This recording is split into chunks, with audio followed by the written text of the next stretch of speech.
اللهم صل على سيدنا ومولانا محمد وعلى سيدنا علي وسيدتنا فاطمة وسيدتنا زينب وسيدنا حسن وسيدنا حسين وعلى آله وصحبه وبارك وسلم. الحمدللہ رب العالمین والصلاة والسلام علی سید الانبیاء والمرسلین. اللہم صلی علی سیدنا و مولانا محمد وعلی آلہ واصحابہ وبارک وسلم وصلی علیہ. دنیا کے تمام دیکھنے والوں کو، تمام چاہنے والوں کو، تمام پیار کرنے والوں کو، اور جہاں جہاں تک اس وقت میری آواز کو سنا اور مجھے دیکھا جا رہا ہے، جنید اقبال کی جانب سے سال 2022 کے پہلے دن کے موقع پہ انتہائی ادب کے ساتھ السلام علیکم. آئیے ناظرین، بلا توقف چلتے ہیں حضرت ابو انیس محمد برکت علی علیہ رحمہ کی تالیف اسماء النبی کریم صلی اللہ علیہ وآلہ وسلم سے رسول اللہ صلی اللہ علیہ وآلہ وسلم کا ایک اسم مبارک پڑھنے اور سننے کی سعادت حاصل کرتے ہیں. سیدنا المرغب صلی اللہ علیہ وآلہ وسلم، ہمارے سردار، جہاد کی ترغیب دینے والے. درود و سلام بھیجے اللہ آپ صلی اللہ علیہ وآلہ وسلم پر، آپ صلی اللہ علیہ وآلہ وسلم کے آل پاک پر اور صحابہ کرام رضوان اللہ تعالیٰ علیہم اجمعین پر. حضرت ابو ہریرہ رضی اللہ تعالیٰ عنہ سے روایت ہے کہ حضور نبی کریم صلی اللہ علیہ وآلہ وسلم نے ارشاد فرمایا، جو اللہ اور اس کے رسول صلی اللہ علیہ وآلہ وسلم پر ایمان لایا، نماز کا اہتمام کیا اور رمضان کے روزے رکھے، تو اس کا اللہ پر یہ حق ہے کہ وہ اسے جنت میں داخل کرے، چاہے وہ اللہ کی راہ میں جہاد کے لیے نکلے یا اسی سرزمین پر بیٹھا رہے جس میں پیدا ہوا ہے. ناظرین کرام، ہمارے ساتھ رہیے کیونکہ آج سال کے پہلے دن انتہائی ممتاز بارگاہ میں یعنی حضرت خالد بن ولید رضی اللہ تعالی عنہ کی بارگاہ میں انشاءاللہ مل کے چلیں گے. مضبوط چاک و چوبند جسم، دراز قد، سرخ و سفید روشن چہرہ، چوڑا اور کشادہ سینہ، چمکتی عقابی آنکھیں، شہ سواری، نیزہ بازی، تیر اندازی، شمشیر زنی، جنگی اور سیاسی حکمت عملی کے ماہر، بے خوف نڈر، بہادر جری، پاک دامن، شریف النفس، عبادت گزار، برق رفتار، جوان سال، آتش جوان، شولہ جواں، جرنیل حضرت خالد بن ولید رضی اللہ تعالی عنہ کی ناظرین بارگاہ وہ عظیم ترین بارگاہ ہے جو انتخاب نگاہ مصطفیٰ صلی اللہ علیہ وآلہ وسلم ہے، جنہوں نے ملت اسلامیہ کی سرحدوں کو آدھی دنیا تک پھیلا دیا. ناظرین کرام، دنیا میں بڑے بڑے جرنیل آئے اور بڑے بڑے جرنیل آتے رہیں گے، مگر دنیا کے کسی جرنیل کو یہ شرف نصیب نہیں ہوا جو شرف کائنات کی سب سے سچی، سب سے اچھی اور سب سے عظیم ترین زبان مبارک سے حضرت خالد بن ولید رضی اللہ تعالی عنہ کو نصیب ہوا کہ خالد اللہ کی تلوار ہیں. یہ وہ مبارک ہستی ہیں ناظرین جو عشق مصطفیٰ صلی اللہ علیہ وآلہ وسلم کے سانچے میں ایسے ڈھلے تھے کہ اپنے آقا، اپنے مولا صلی اللہ علیہ وآلہ وسلم کے منہ مبارک کو اپنے سر کا تاج کیا بنایا کہ آپ رضی اللہ تعالی عنہ خود رہتی دنیا تک اسلام کے ماتھے کا جھومر بن کے رہ گئے، جنہوں نے ناظرین عقل کے، فہم کے، دنیاوی پیمانوں کے سارے زاویے تبدیل کر کے رکھ دیے کہ دنیا کو اپنی طاقت پر یقین ہو تو ہو، ہمیں تو اپنے سرکار علیہ السلام کے منہ مبارک کی قوت پر ایمان ہے. دنیا ڈھالوں، تلواروں اور ہتھیاروں کو دیکھتی ہے تو دیکھتی رہے، ہمیں تو اپنے سرکار علیہ السلام کے اس منہ مبارک پر یقین بھی ہے، تیقن بھی اور مان بھی ہے جو ہمارے سر کے اوپر سجا ہے. حضرت خالد بن ولید رضی اللہ تعالیٰ عنہ ناظرین تاریخ اسلامی کے ماتھے کا وہ جھومر ہیں جن کے ماورائے عقل اور ولولے انگیز جنگی کارنامے دیکھ کر دنیا کے بڑے بڑے جرنیل آج بھی انگشت بدندہ ہیں، جن کے برق رفتار طوفانی حملوں اور لگاتار فتوحات نے دنیا کو ورطہ حیرت میں مبتلا کر دیا ہے کہ حضرت خالد بن ولید رضی اللہ تعالیٰ عنہ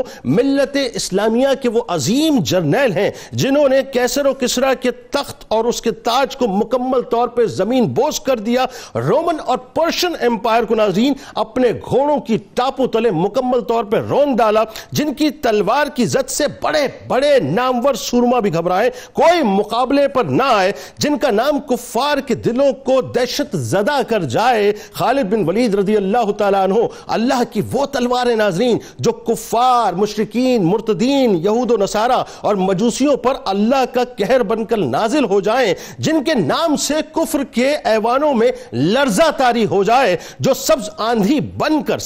بن کر چھائیں اور جنگ جنگ کے میدانوں میں لاشوں کے ڈھیر اور سروں کے مچان بنا جائیں، جن کے ہاتھوں کی طاقت سے برہنہ شمشیریں بھی ٹوٹ کر بکھر جائیں، جو عزم و ہمت، عمل و بیداری، شجاعت و بہادری، طاقت و جواں مردی کا عظیم پیکر نظر آئیں، جن کا وجود فتح کی علامت، نصرت کا نشان، جو مسلمانوں کی آن، مجاہدین کی شان، صحابہ کا مان اور اسلام کی مکمل طور پہ پہچان بن جائیں۔ اس ہستی کے مقام و مرتبے کا اندازہ ناظرین ہم اور آپ کیا لگائیں کہ جن کی قدردانی جملہ ادا کرنے دیں، سرکار علیہ السلام خود فرمائیں، جو نبی کے پیارے صدیق اکبر رضی اللہ تعالی عنہ کی آنکھوں کے تارے حلقہ یاراں میں ریشم کی طرح نرم نظر آئیں اور رزم حق و باطل میں فولاد کی طرح سخت بن جائیں، فتح و نصرت جن کی قدم بوسی کے لیے دیدہ و دل فرش راہ بن جائیں اور کامیابیاں جن کی منتظر نظر آئیں، تقریباً 125 لڑائیوں میں اپنی تلوار کے جوہر دکھائیں،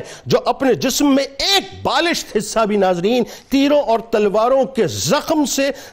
سے یعنی خالی نہ پائیں، عاجزی اور انکساری اور اطاعت و فرما برداری کا یہ عالم کہ امیر المومنین حضرت عمر فاروق رضی اللہ تعالیٰ عنہ جب آپ کو معزول فرمائے تو لمحے بھر میں سپاسالار سے سپاہی بن کر اپنا فرض ادا کرتے ہوئے رہتی دنیا تک ایک مثال بن جائیں۔ خالد بن ولید رضی اللہ تعالیٰ عنہ مسلمانوں کے ناظرین وہ ہیرو ہیں، ہمیں اپنے ہیروز کو یاد رکھنا چاہیے صاحب، ہم اپنے ہیروز کو فراموش کرتے جا رہے ہیں۔ وہ ہیرو ہیں ناظرین کہ آج بھی جن کا نام، جن کے اذکار لہو کو گرم اور دلوں کی دھڑکنوں کو تیز کر جائے۔ جہاد اس قدر عزیز تھا آپ کو، آج مسئلہ یہ ہے جہاد کی حدت اور شدت کو ہم نے قلوب سے نکالنے کی کوشش کی ہے صاحب، ایک سازش کے تحت نکالا جا رہا ہے۔ جہاد اس قدر عزیز تھا آپ کو کہ ذوق جہاد میں آپ فرمایا کرتے تھے کہ مجھے میدان جنگ کی وہ سخت رات جس میں میں دشمنوں سے لڑوں شب عروسی سے زیادہ مرغوب ہے۔ اللہ نے آپ کے قدموں میں ناظرین یہ برکت دی تھی کہ جدھر کرتے تھے بس ناکام نہیں لوٹتے تھے، کامیاب ہی لوٹتے تھے۔ خود فرماتے ہیں کہ میں نے جہاں بھی رخ کیا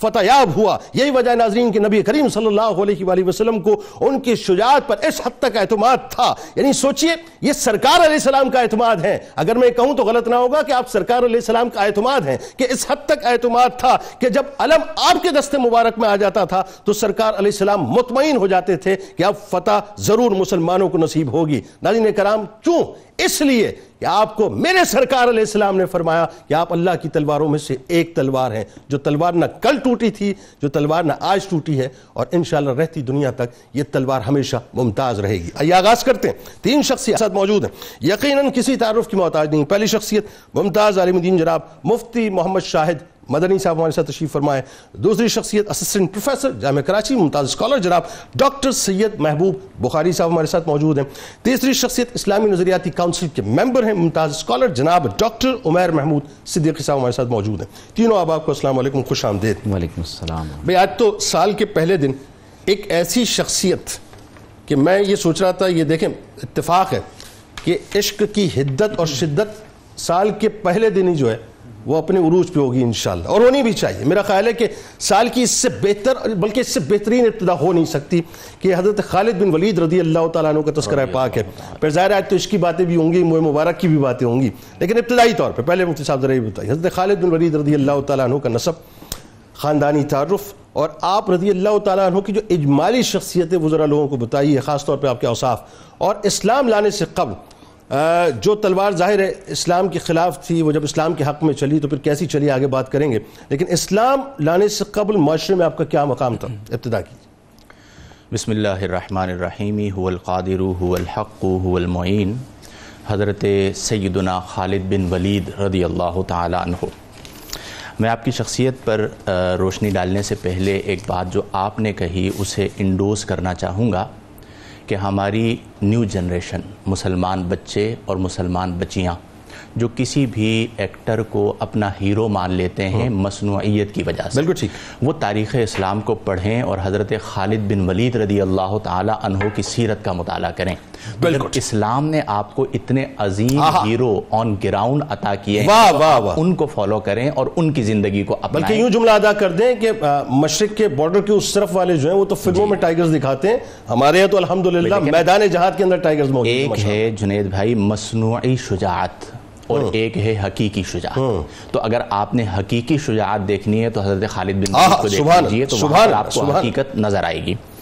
حضرت خالد بن ولید رضی اللہ تعالی عنہ پراسرار شخصیت کے مالک ہیں، جس کی طرف علامہ اقبال رحمہ اللہ نے اشارہ بھی فرمایا کہ یہ غازی یہ تیرے پراسرار بندے جنہیں تو نے بخشا ہے ذوق خدائی۔ تو آپ کی شخصیت کو جب ہم پڑھتے ہیں تو آپ کی شخصیت میں اللہ نے ایک ایسی تاثیر رکھی ہے کہ خود بخود آپ کا اثر ہماری ذات پر آتا ہے، اور شجاعت جو ہے وہ گویا کہ بیدار ہوتی ہے کہ اسلام کے لیے کیسے آپ نے قربانی یعنی عطا ذکر فرمائی۔ کا تصرف آپ دیکھیں کہ آپ کا جملہ آگے بڑھ رہا ہے، ذکر کا تصرف دیکھیں، یا آج 14 صدیاں بیتنے کے بعد بھی جب ان کا ذکر ہم کر رہے ہیں، ان کے ذکر میں جو ہے وہ ایک ایسا تصرف ہے کہ وہ شجاعت بہادری کا تصور ولولہ پیدا ہو جاتا ہے، چونکہ اثر جو ہے وہ حقیقت کا ہوتا ہے اور حقیقی شجاعت آپ کی ذات میں موجود ہے۔ آپ رضی اللہ تعالی عنہ، آپ کا سب سے بڑی آپ کی شان یہ ہے کہ آپ کے لیے اللہ کے رسول فرما رہے ہیں کہ ہوا سیف من سیوف اللہ صلح اللہ علی المشرکین، میرا جو خالد ہے وہ اللہ کی تلواروں میں سے ایک تلوار ہے جسے اللہ نے مشرکین پر گھرایا ہے۔ سبحان۔ اگر ہم آپ کے خاندانی شرف کی بات کریں، چونکہ آپ کی کنیت ہے ابو سلیمان، حضرت خالد بن ولید بن مغیرہ بن عبداللہ بن عمرو بن مخزوم المخزومی، یہ آپ کا پورا سلسلہ نسب ہے۔ اور آپ کا جو خاندان تھا، یہ بھی بڑی اہم بات ہے کہ ایسا نہیں ہے کہ اسلام لانے کے بعد شرف ملا، بلکہ اس زمانے میں آپ کا خاندان بھی عربوں کے یہاں خاص طور پہ مکۃ المکرمہ میں با اثر خاندان شمار کیا جاتا تھا۔ قبیلہ بنو مخزوم سے آپ کا تعلق تھا، اور اس کے ایک با اثر رئیس جن کا قریش سے تعلق تھا، ولید بن مغیرہ کے یہاں آپ کی ولادت ہوئی، اور ان کا اثر اس قدر تھا، یعنی اتنی با اثر شخصیت تھی کہ بعض اوقات اہل مکہ یہ کہا کرتے تھے جب تک اسلام کے دامن میں نہیں آئے کہ اگر اللہ نے قرآن کو نازل فرمانا تھا تو ان پر نازل کر دیتے، اس قدر عظیم ان کو سمجھا جاتا تھا۔ پھر یہاں پر یہ بات بھی پیش نظر آئے، آپ نے بڑے خوبصورت جملے ارشاد فرمائے کہ چاق و چوبند جسم ہے، کشادہ سینہ ہے، چوڑی پیشانی ہے، طویل قد و قامت ہے۔ اس کی وجہ کیا ہے کہ آپ نے جو پرورش پائی وہ تلواروں کے سائے میں پرورش پائی،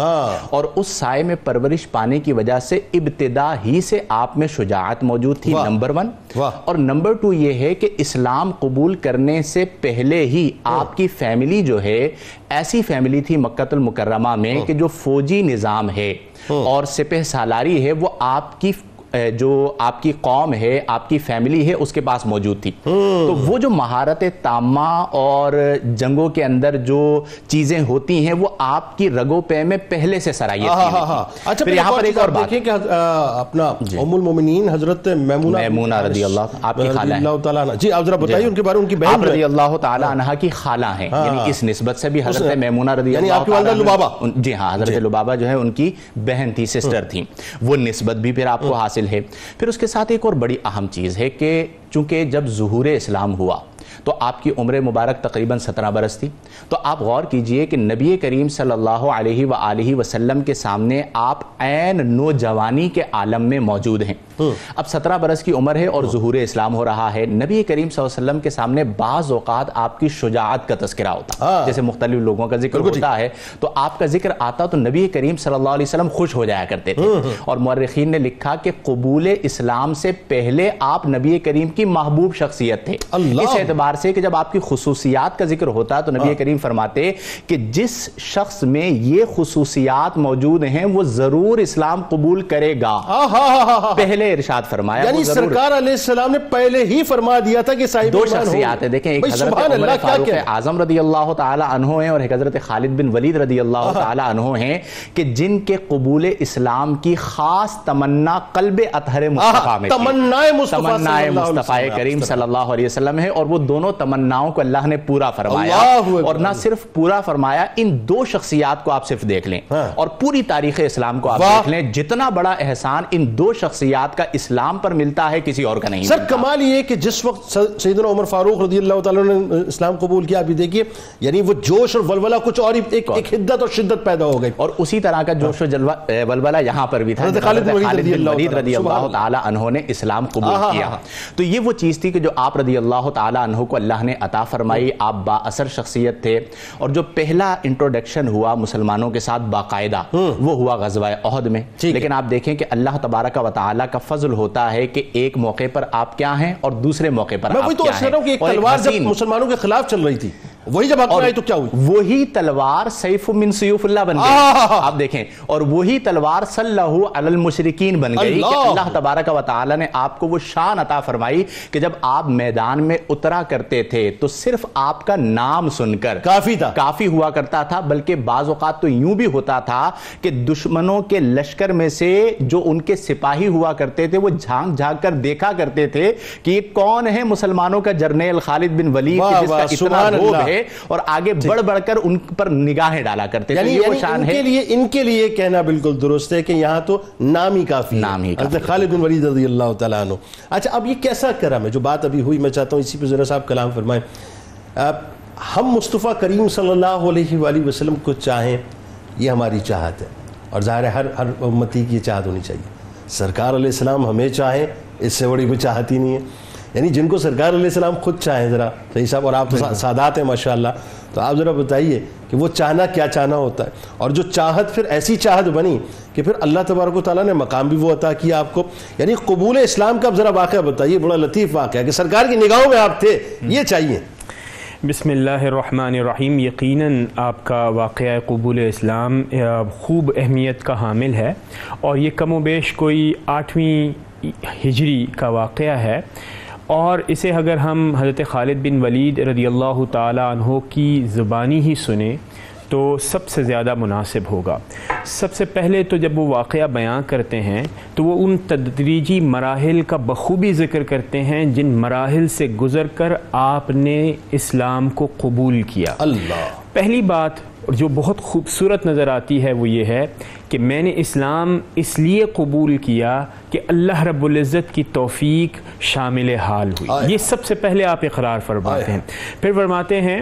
کہ جو دوسرا یقینی مرحلہ ہو سکتا ہے جہاں پر پہلی کرن آتی ہے ایمان کی, وہ یہ ہے, وہ ہے واقعہ حدیبیہ. آپ فرماتے ہیں کہ جب ہمیں اس بات کا حکم ہوا اور ہم نے یہ پلان کیا کہ مسلمانوں کو نقصان پہنچایا جائے اور حضور اکرم صلی اللہ تعالیٰ علیہ وسلم پر حملہ کیا جائے,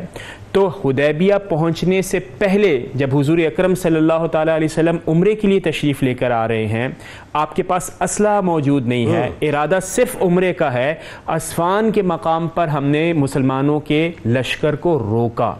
وہاں پر صلاۃ الخوف جب ادا کی گئی اور ایک خوبصورت انداز میں مسلمانوں نے نگرانی بھی رکھی اور حضور اکرم صلی اللہ تعالیٰ علیہ وسلم کی حفاظت بھی ہوئی,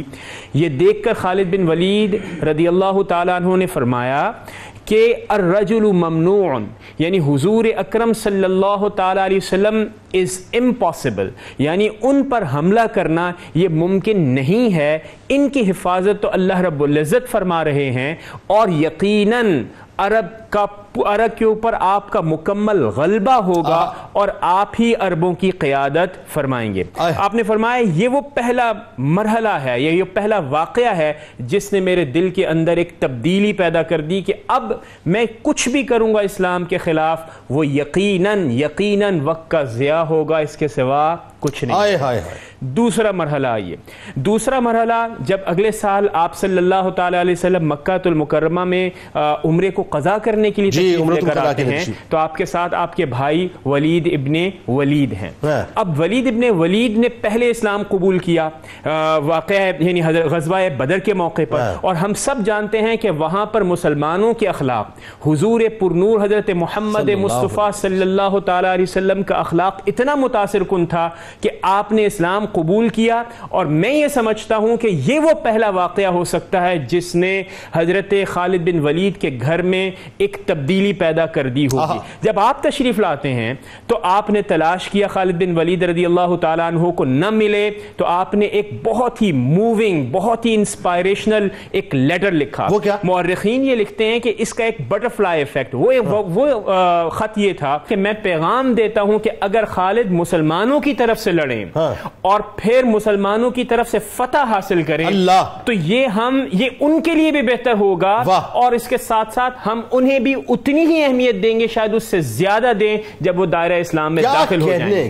پھر اس کے بعد ولید ابن ولید نے اسی خط میں یہ لکھا کہ اے خالد آپ وقت ضائع کر رہے ہیں، جلد از جلد آپ اسلام کی طرف آ جائیں۔ یعنی سرکار علیہ السلام سے بڑھ کے کائنات میں کوئی ماہر نفسیات بھی نہیں ہے، وہ جو سائیکالوجی تھی آپ نے اس کو ہٹ کیا بنیادی سائیکالوجی بھی، اور پرسنالٹی انالیسس بھی آپ دیکھیں کہ آپ نے پہچان لیا کہ عقل، تجربہ، ایک زیرک ہونا، ایک بصیرت ہونا۔ اور تیسرا واقعہ ہے خواب کا، کہ جب آپ نے اس واقعے کے بعد ایک خواب بھی دیکھا کہ آپ ایک تنگ گھاٹی سے یا ایک تنگ اور بنجر جگہ سے آپ ایک سرسبز و کشادہ جگہ کی طرف سفر کر رہے ہیں۔ یہ تین واقعات ایسے تھے کہ جس نے آپ کے دل کے اندر یہ مصمم ارادہ کیا کہ آپ حضرت عمرو ابن عاص رضی اللہ تعالیٰ عنہ کے ساتھ جا کر مدینہ تشریف لائے۔ اب مدینہ میں صدیق اکبر رضی اللہ تعالیٰ عنہ نے ساتھ کی تعبیر بتائی تھی، وہ بھی ہے کہ کفر سے ایمان کی طرف۔ لیکن اب دیکھیں مدینے میں جب استقبال ہوا تو کیسا ہوا؟ جب آپ مدینہ تشریف لائے تو دیکھا کہ ولید آپ کا انتظار کر رہے ہیں، اور آپ نے پیغام یہ دیا کہ آپ جلدی کیجئے، حضور اکرم صلی اللہ تعالیٰ علیہ وسلم آپ کا انتظار فرما رہے ہیں۔ کیا کہنے، سبحان اللہ۔ اور پھر خالد بن ولید رضی اللہ تعالیٰ عنہ فرماتے ہیں کہ جب میں وہاں گیا تو جاتے ہی میں نے یہ تو کہا السلام علیکہ یا نبی اللہ، لیکن حضور اکرم صلی اللہ تعالیٰ علیہ وسلم کا مسکرانا اور آپ کا نظریں باندھ کر دیکھنا بھی خالد بن ولید کو یاد رہا، اور آپ نے یہ کہا کہ جب میں گیا تو حضور مسلسل مجھے دیکھ رہے ہیں اور مسلسل مسکرا رہے ہیں، اور پھر میں نے شہادت پڑھ کر اسلام قبول فرمایا۔ وہ ہے نا جس طرف اٹھ گئی دم میں دم آ گیا، اس نگاہ عنایت پہ لاکھوں سلام۔ ڈاکٹر صاحب کیا اس وقت خوبصورت گفتگو ہو رہی ہے۔ آئیے ذرا اب اسلام کو خالد بن ولید رضی اللہ تعالیٰ عنہ مل گئے ماشاءاللہ، ایک بہادر مجاہد کی حیثیت سے سرکار علیہ السلام کے دور میں، کیونکہ اب آپ کا وہ کردار شروع ہو گیا، وہ تلوار اب جو ہے تلوار ان کے غزوات میں چل رہی ہے، اب وہ سرایوں میں چل رہی ہے، وہ جنگوں میں چل رہی ہے۔ آغاز کیجئے جنگ معطا سے صاحب، میرے سرکار مدینے میں تشریف فرمائے اور نگاہ مصطفیٰ پہ قربان جائیے نا کہ براہ راست نقشہ دیکھ رہے ہیں میدان کا، اور خالد بن ولید رضی اللہ تعالیٰ عنہ کے ہاتھ میں دست مبارک میں اب قیادت آ چکی ہے، بتائیے وہاں سے۔ بسم اللہ الرحمن الرحیم۔ حضرت سیدنا خالد بن ولید رضی اللہ تعالی عنہ کا نسب محمد الرسول اللہ صلی اللہ علیہ وسلم سے حضرت مرہ بن کعب پر جا کر مل جاتا ہے۔ حضرت کعب رضی اللہ تعالی عنہ کے بعد آپ اندازہ کیجئے کہ رسول اللہ صلی اللہ علیہ وسلم سے اس انداز سے خاندانی نسبت بھی خالد بن ولید کو حاصل ہے۔ اللہ اللہ اللہ۔ جب مارکوں کا ذکر ہوگا، شجاعت اور بہادری کا ذکر کیا جائے گا، عشق اور محبت کی بات ہوگی، جب تیغ زنی اور تیر اندازی کی بات ہوگی، تو سر فہرست جس ذات اقدس کا نام ہوگا وہ نیپولین، سکندر اور ہٹلر نہیں، بلکہ حضرت سیدنا خالد بن ولید رضی اللہ تعالی عنہ کی ذات اقدس، جنہوں نے چھوٹی بڑی تقریباً 125 جنگیں لڑی ہیں،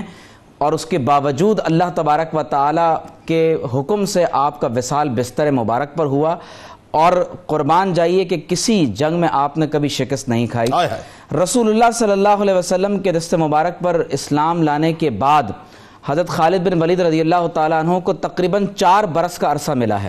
اور آپ اندازہ کیجئے کہ عراق اور شام کی فتوحات سے لے کر ساسانی اور بیزنٹائن ایمپائر تک جو آپ کی تلوار کے صدقے سے اللہ رب کریم نے مسلمانوں کو عطا فرمائے، کہ تمام کے تمام خطے وہ ہیں جو خالد بن ولید رضی اللہ تعالیٰ عنہ کے طفیل اللہ رب کریم نے فتح یاب فرمائے۔ غزوہ موتا ہو، فتح مکہ ہو، یا بنو خزاعہ جب قریش کے حلیف تھے اور بکر بن منات نے بنو خزاعہ پر باقاعدہ حملہ کیا، تو رسول اللہ صلی اللہ علیہ وسلم نے آپ رضی اللہ تعالی عنہ کو اس سریے میں باقاعدہ رہنما بنا کر بھیجا۔ اسی طرح سے آپ کے دست مبارک سے عزا نامی ایک بڑے بت کو پاش کروایا گیا۔ اچھا 2 بار بھیجا تھا نا؟ جی پھر آپ دیکھیے کہ سریہ بنو جزیمہ ہو، غزوہ حنین میں بنو سلیم پر آپ کو قائد بنانا ہو، اسی طرح غزوہ تبوک میں آپ کی شرکت ہے، سریہ دومت الجندل میں آپ کی شرکت رہی، غزوہ طائف ہو، سریہ نجران اور سریہ یمن، یہ وہ تمام جنگیں ہیں جو رسول اللہ صلی اللہ علیہ وسلم کے عہد مبارک میں ہوئیں، اور آپ صلی اللہ علیہ وسلم نے ان تمام ہی جنگوں میں بہت کلیدی کردار حضرت خالد بن ولید رضی اللہ تعالیٰ عنہ کو عطا فرمایا ہے۔ لیکن آپ نے جس جنگ کی طرف خاص طور پر اشارہ کیا ہے وہ غزوہ موتا کا معرکہ ہے، وہ جنگ کا تنور گرم ہو گیا، میرے سرکار نے فرمایا نا، ذرا بتائیے۔ اور پھر آپ اندازہ کیجئے کہ 4 ہجری جمادہ اولی میں یہ جنگ لڑی جا رہی ہے، اور شرحبیل بن عمر غسانی جو قیصر روم کی طرف سے بصرہ کا عامل تھا. اور یاد رکھیں کہ اس دور کی رومن ایمپائر یہ وہ عہد ہے کہ جس میں انہوں نے عراق اور سیریا کے علاقوں کو بھی کالونائز کیا ہوا ہے. ٹھیک ہے. اور حضرت خالد بن ولید رضی اللہ تعالی عنہ کو آپ علیہ الصلوۃ والسلام نے اس جنگ میں یوں روانہ فرمایا ہے کہ خود ارشاد فرمایا کہ اس جنگ میں جو علم ہے وہ حضرت زید بن حارثہ رضی اللہ تعالیٰ عنہ کو عطا فرمایا, درست, اور خود ان کو روانہ کرنے کے لیے بارڈر تک تشریف لائے اور فرمایا کہ اگر زید بن حارثہ شہید ہو جائیں تو یہ علم حضرت جعفر بن ابی طالب کو عطا کیا جائے. اللہ اکبر. اگر حضرت جعفر بن ابی طالب رضی اللہ تعالی عنہما شہید ہو جائیں تو علم حضرت عبداللہ بن رواحہ کو عطا کیا جائے گا رضی اللہ تعالیٰ عنہ. اور فرمایا اگر وہ بھی شہید ہو جائیں تو پھر مسلمان جس کو چاہے اپنا قائد بنا لیں. اور یہ پہلا اٹیمپٹ ہے حضرت خالد بن, اور یہ پہلی آپ کی یعنی آپ کی جو ہے وہ آزمائش ہو رہی ہے. اب آپ دیکھیے کہ موتا کی سرزمین شام کا ایک چھوٹا سا قصبہ ہے جہاں مسلمان اس مارکے کے لیے تشریف لے جا رہے ہیں. اور جب حضور علیہ الصلوۃ والسلام کی پیشن گوئی کے مطابق حضرت زید, حضرت جعفر بن ابی طالب, حضرت عبداللہ بن رواحہ رضی اللہ تعالی عنہم اجمعین شہید ہو گئے تو اسی وقت آگے بڑھ کر مسلمانوں کا جھنڈا حضرت ثابت بن اکرم رضی اللہ تعالی عنہ نے اٹھا لیا اور اعلان کیا کہ اے مسلمانوں فوری طور پر کسی شخص کو اپنا قائد بنا دو. تو جب جھنڈا حضرت ثابت بن اکرم کے لوگوں نے ہاتھ میں دیکھا, غزوہ بدر کے بدری عظیم المرتبت صحابی سب موجود ہیں, تو تمام صحابہ نے کہا کہ اے ثابت ہماری نگاہ میں آپ سے بڑھ کر کوئی اور قائد نہیں ہو سکتا. تو حضرت ثابت بن اکرم رضی اللہ تعالیٰ عنہ نے فرمایا کہ یہ جھنڈا میں نے اپنے لیے نہیں بلکہ خالد بن ولید کے لیے اٹھایا. اور پھر حضرت ثابت بن اکرم سے حضرت خالد بن ولید نے خود کہا کہ آپ مجھ سے عمر میں بڑے ہیں, آپ بدری صحابی ہیں, تو آپ نے فرمایا کہ نہیں اے خالد, جمع مردی میں اور فنون جنگ میں تم مجھ سے زیادہ فوقیت لے رہے ہو. اور پھر جو خطبہ خالد بن ولید نے ارشاد فرمایا, آپ نے فرمایا کہ مسلمانوں میں تم سے پوچھتا ہوں آخر تم موت سے بھاگ کر کہاں جا سکتے ہو؟ تمہیں ایک نہ ایک دن موت نے ضرور آ پکڑنا ہے, پھر کیوں نہ ہم میدان جنگ میں مردوں کی طرح جان دے دیں. ذرا غور تو کرو, اللہ کے راستے میں جہاد کرتے شہید ہو جانا یا بزدلوں کی طرح مر جانا, ان میں تمہارے لیے زیادہ قابل توجہ بات کیا ہے؟ یاد رکھو جو لوگ موت سے ڈر کر بھاگتے ہیں دنیا کے کسی حصے میں انہیں موت سے نجات نہیں مل سکتی. اور پھر آپ نے جب یہ خطبہ ارشاد فرمایا تو حدیث میں یہ بات ذکر ہے کہ جنگی اسٹریٹجی میں جنید بھائی اس سے خوبصورت مثال نہیں مل سکتی. آپ نے میمنہ کو میسرہ کو میمنہ, مقدمہ کو ساقہ کو مقدمہ تبدیل کیا اور صحابہ سے فرمایا کہ آپ لشکر کے پیچھے غبار اڑانا شروع کر دیں. اب جب صبح ہوئی تو دشمن نے نئے اپنے مد مقابل دیکھے تو سمجھے کہ نئی قمک آ گئی ہے اور غبار اڑتا ہوا دیکھا. قربان جائیں 9 تلواریں اپنے ہاتھ سے توڑی ہیں اس جنگ میں. اور حضور علیہ الصلوۃ والسلام نے فرمایا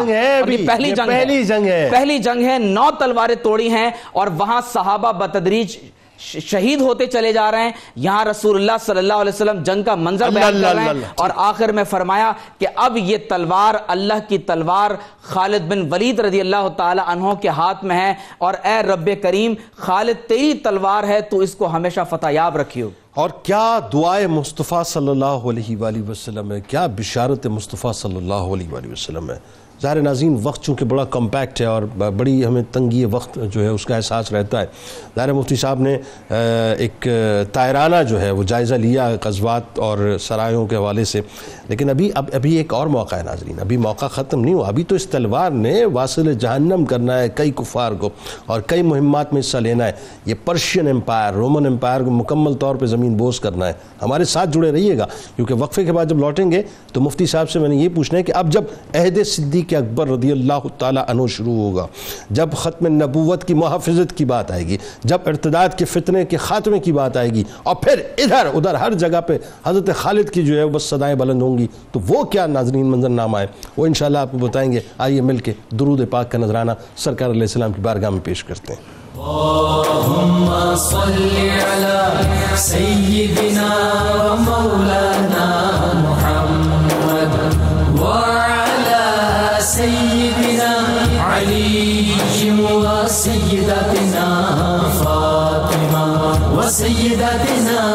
زينب وسيدنا حسن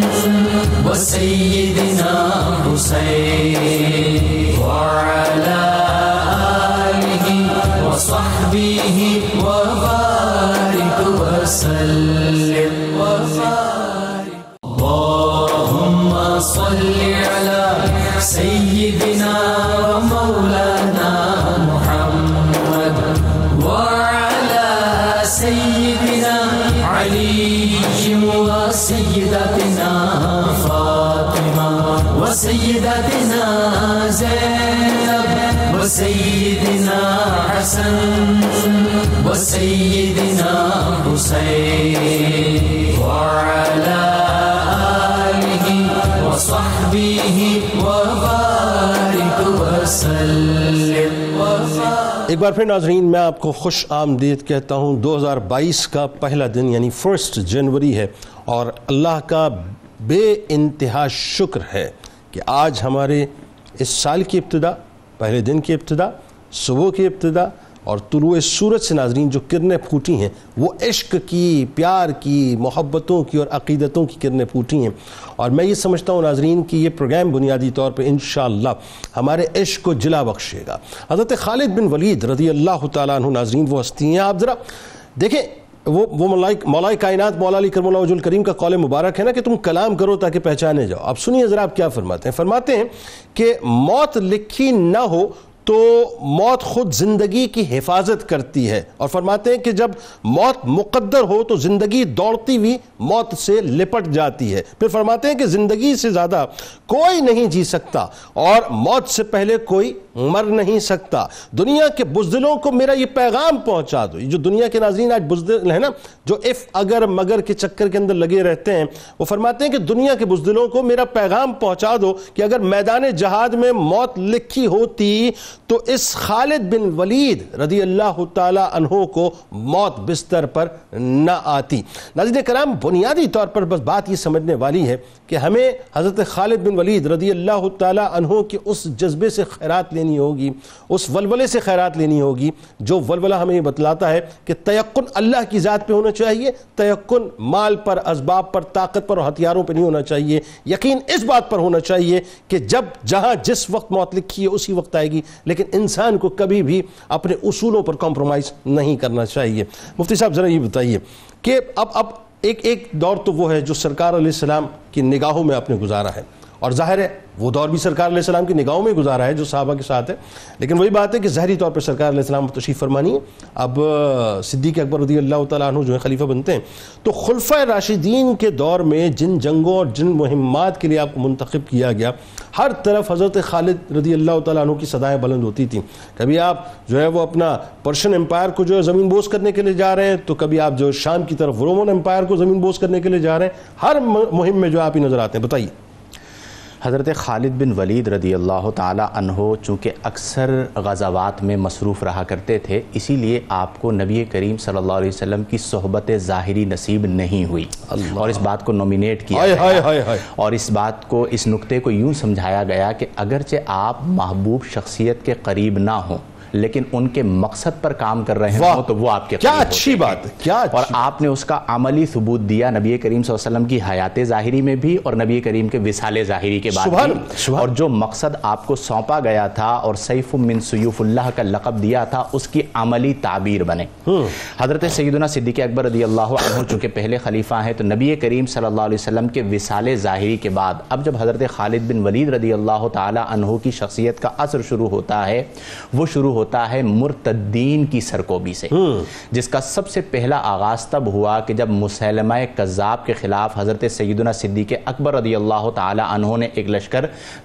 تشکیل دیا اور آپ رضی اللہ تعالی عنہ کو اس لشکر کا حصہ بنایا اور آپ نے اس کے اندر بہت بڑا کردار ادا کیا. یہاں پر میں امام طبری کے الفاظ ذکر کرنا چاہوں گا. آپ فرماتے ہیں یہ بہت بڑا یوں کہہ لیجئے کریڈٹ ہے حضرت خالد بن ولید رضی اللہ تعالی عنہ کی شخصیت کا کہ نبی کریم کے وصال ظاہری کے فوراً بعد بہت بڑا فتنہ ارتداد تھا، بالکل، اور اس کی سرکوبی کرنا بہت اہم تھا. تو امام طبری لکھتے ہیں کہ الفتوح فی اہل الرادۃ کلھا لخالد بن ولید رضی اللہ تعالی عنہ. آپ کہتے ہیں کہ مرتدین کے خلاف جتنی بھی فتوحات حاصل ہوئیں اور ان کی جتنی بھی سرکوبی ہوئی وہ تمام کی تمام صرف حضرت خالد بن ولید کی وجہ سے ہوئی. تو اب آپ دیکھیں کہ یہ کتنا بڑا کریڈٹ اللہ تبارک و تعالی نے آپ کو کو عطا اچھا فرمایا کہ طلحہ آپ نے اسدی اسلام کے کی خلاف بھی آپ کو بھیجا گیا تھا، تمام وہاں سے آپ کو بلا جی کر ہاں، وہاں پہ مسلمہ کذاب کے خلاف، اب وہاں سے آپ کا آغاز ہوا. اب آپ جب اس فتنے کی سرکوبی کر چکے تو حضرت سیدنا صدیق اکبر رضی اللہ عنہ نے فرمایا کہ اب آپ ذرا پیش قدمی فرمائیں ایران اور شام کی جانب. اب آپ سوچئے کہ اس زمانے میں ایران میں اور شام میں کس قدر طاقت حاصل تھی. آپ رضی اللہ عنہ ایک طرف پرشین امپائر ایک طرف رومن امپائر. اچھا اب یہاں پر ایک بڑا کردار، ایک ہوتا ہے سپہ سالار بنا دیا گیا،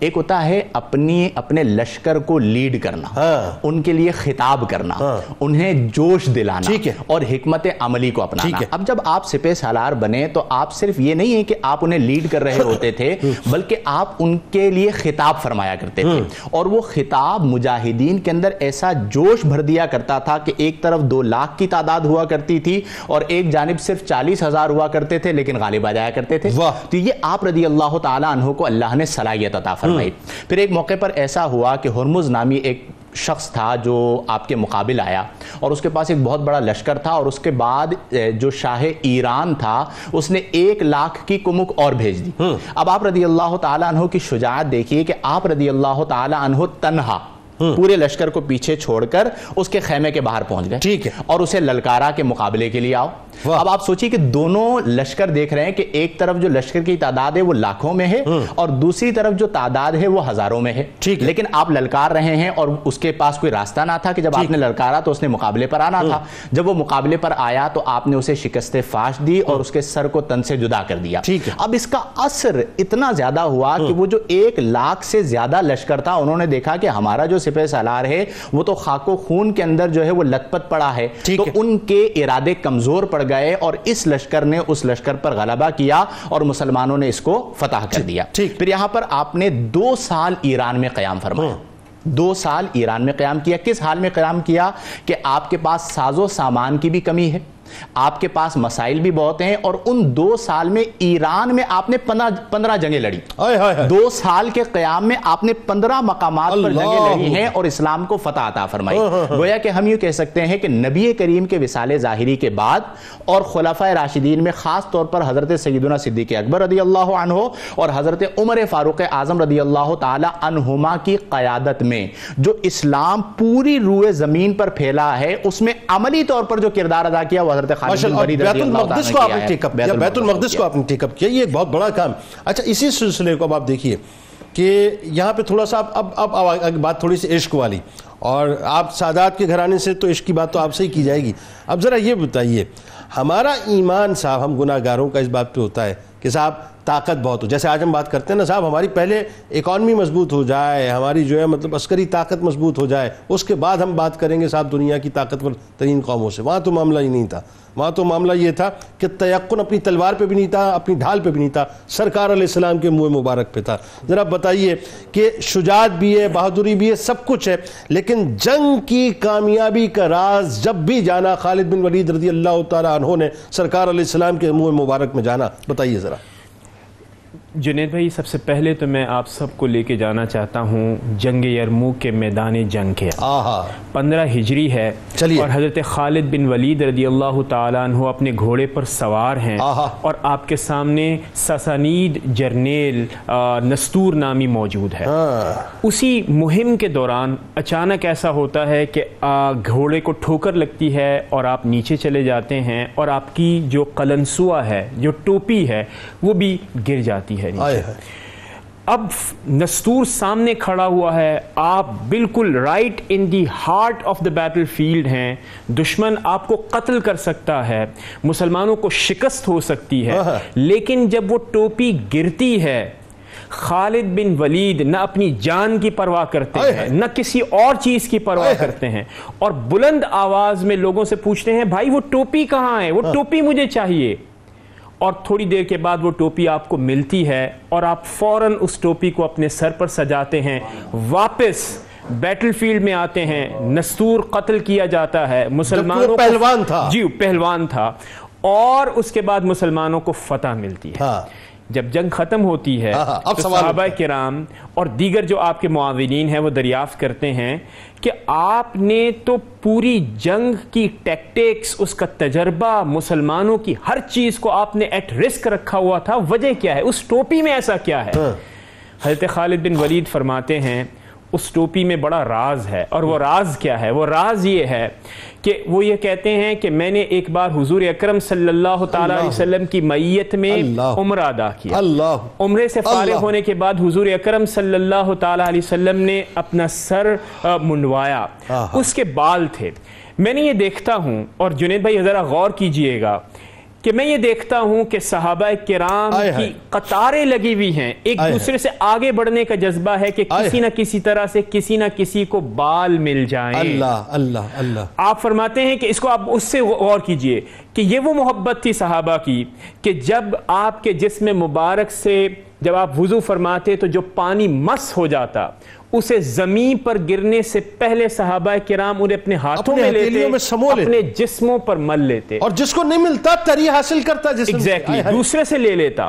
بالکل اسی طرح کا سینیریو آپ کھینچتے اور آپ فرماتے ہیں کہ ہر ایک صحابی دوسرے سے بال لینے کی کوشش میں ہے، میں نے بھی اسی قطار میں لگا، مجھے بھی بال ملے آپ کی پیشانی مبارک کے، اللہ، اور پیشانی مبارک کے۔ پھر آپ فرماتے ہیں کہ میں نے انہیں محفوظ کرنے کے لیے اپنی ٹوپی میں سلوا لیا، اور پھر میں جب وہ ٹوپی پہنتا کسی بھی میدان جنگ میں جاتا میں اسی کی برکت سے فتح مجھے ملتی۔ اب مجھے ہمیشہ فتح۔ ڈاکٹر صاحب آپ کلام کیجئے یہ واقعہ، اور آپ بتائیے ایک اور واقعہ بھی نا، کیا آپ کی زوجہ محترمہ جو ایک جنگ میں آپ کی ٹوپی لے کے آئی تھی، بتائیے ایک سوال کا مجھے جواب دے دیں، کیا قرآن میں کہیں لکھا ہے کہ اس طرح سے ٹوپی میں بال سجانے ہیں، یا سرکار علیہ السلام نے کہیں بتایا کسی حدیث میں کہ میرے بال مبارک ٹوپی میں سجا لو؟ صحابہ نے کیا، کیسے کیا، اور سرکار نے انکار بھی نہیں کیا؟ دیکھیے جنید بھائی، دیکھیں بعض چیزیں ایسی ہوتی ہیں جو کہ نہ کتابوں میں آپ کو ملتی ہیں، نہ آپ کو اس کی طرف توجہ ہوتی ہے، لیکن صحابہ کرام سے ہماری محبت اور دین کو سیکھنے کا جہاں دیگر پہلو ہیں، جہاں قانونی ہیں،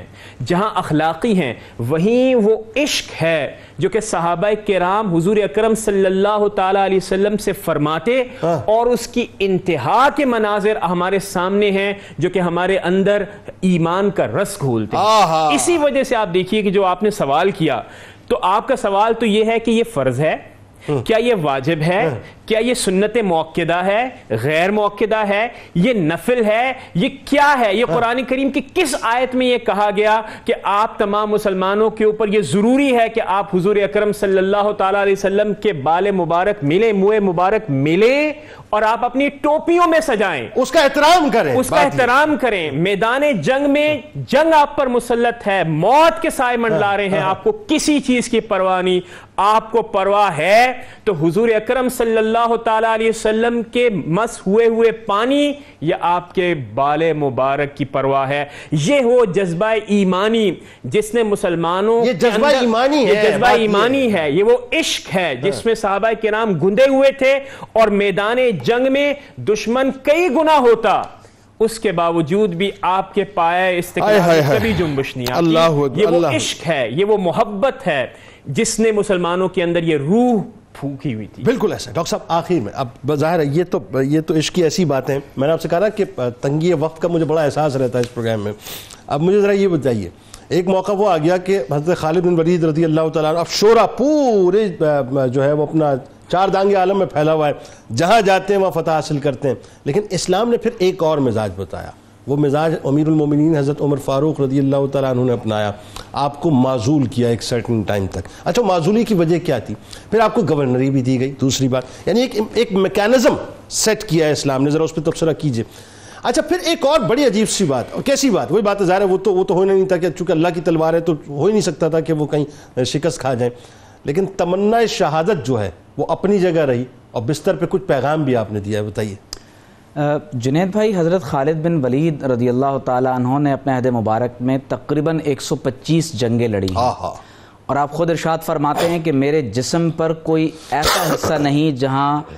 تلوار، نیزہ، تیر اور ان تمام جنگی آلات کا کوئی نہ کوئی زخم موجود نہ ہو۔ بالکل صحیح۔ اور ان جنگوں میں آپ کو شکست کیوں نہیں ہوئی؟ اس کی دو بنیادی وجوہات ہیں۔ پہلی بات تو یہ کہ آپ اللہ تبارک و تعالیٰ کی وہ تلوار ہیں جس سے اللہ تبارک و تعالیٰ نے خود بلند فرمایا ہے، اللہ، جس کو حدیث شریف میں خود کہا گیا کہ سیف اللہ المسلول۔ اور دوسرا سبب وہ ہے کہ آپ نے خود ارشاد فرمایا، جس کی طرف ڈاکٹر صاحب تفصیلی بات کر چکے ہیں، کہ حضور علیہ الصلوۃ والسلام کے منہ مبارک اپنی ٹوپی میں سیے ہوئے تھے، اور فرماتے ہیں کہ فلم اشہد قتالا وہی معی الا رزقت النصر، فرماتے ہیں میں جس کسی جنگ میں جاتا ہوں